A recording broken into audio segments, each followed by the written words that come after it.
Friends, welcome to VJS walks. இப்போ chicken 65 easy மெத்தடில் எப்படி செய்யலான்னு பார்க்கலாங்க. இது ரொம்ப சாஃப்டாகவும் இருக்கும், சாப்பிட்றதுக்கு டேஸ்ட்டாகவும் இருக்குங்க. விஜேஎஸ் ஒர்க்ஸ் சேனலை சப்ஸ்கிரைப் பண்ணாதவங்க சப்ஸ்கிரைப் பண்ணிக்கோங்க.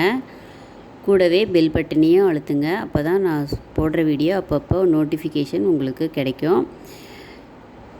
வீடியோவை ஸ்கிப் பண்ணாமல் பாருங்கள். அப்போ தான் நான் சொல்கிற டிப்ஸு அப்பப்போ உங்களால் கேட்க முடியும். இப்போ வீடியோக்குள்ளே போகலாம் வாங்க. இஞ்சி பூண்டு விழுது 1 tablespoon, cornflour powder 2 tablespoon, kasthuri methi 1 tablespoon, எலுமிச்சை பழம் பிழிஞ்சு வச்சுருக்கேன் 2 டேபிள் ஸ்பூனு, காஷ்மீரி சில்லி பவுட்ருங்க.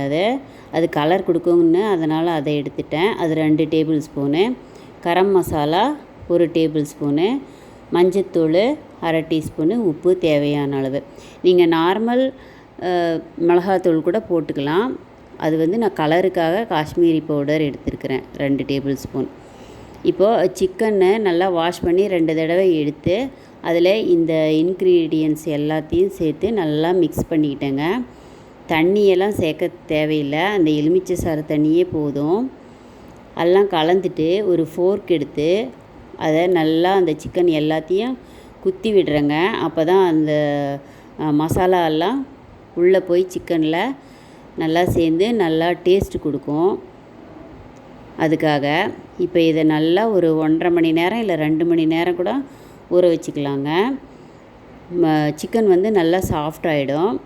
அது ஊறினதும் இப்போ ஒரு முட்டை எடுத்து அதில் வெள்ளைக்கரு மட்டும் இதில் சேர்த்துக்கிறேங்க. மஞ்சள் வேணாம், வெள்ளை மட்டும் சேர்த்துக்கலாம். மசாலா கூடவே முட்டை சேர்க்க தேவையில்லைங்க. அது மசாலாலாம் ஊறினப்புறம் முட்டை சேர்த்துனா தான் அது நல்லா இருக்குது.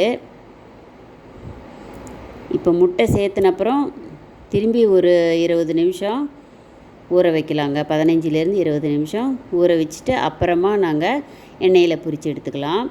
பாருங்கள், எண்ணெய் நல்லா சூடாயிடுச்சு. சூடானதும் ஆயிலை அடுப்பை கொஞ்சம் சிம்மு பண்ணிக்கலாம். இப்போ ஒவ்வொன்றா எடுத்து அதில் போட்டு கொஞ்சம் நேரம் வெந்ததும் திருப்பி விடலாங்க.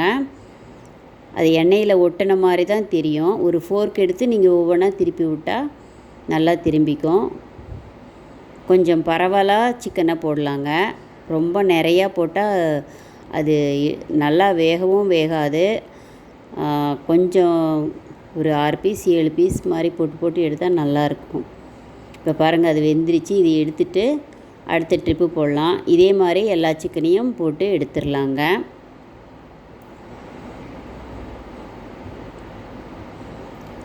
ஒரே ஒரு பச்சை மிளகாவும் கொஞ்சம் கருவேப்பிலையும் அடுப்பை ஆஃப் பண்ணிவிட்டு அதே எண்ணெயில் போட்டு நான் இப்போ எடுத்துருக்கேன்.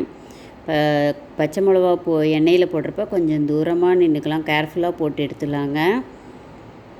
இப்போ அதை அது கூட சேர்த்துட்டா நல்லா ஃப்ளேவராகவும் இருக்கும், சாப்பிடவும் சூப்பராக இருக்கும். பாருங்கள், நல்லா சிக்கனும் வெந்துருச்சு, சாஃப்டாகவும் இருக்குது. பாருங்கள், சிக்கன் 65 ஒரு தடவை ட்ரை பண்ணிவிட்டு எனக்கு கமெண்ட் சொல்லுங்கள். விஜேஎஸ் ஒர்க்ஸ் சேனலை சப்ஸ்கிரைப் பண்ணாதவங்க சப்ஸ்கிரைப் பண்ணுங்கள், லைக் பண்ணுங்கள், ஷேர் பண்ணுங்கள். Thanks for watching.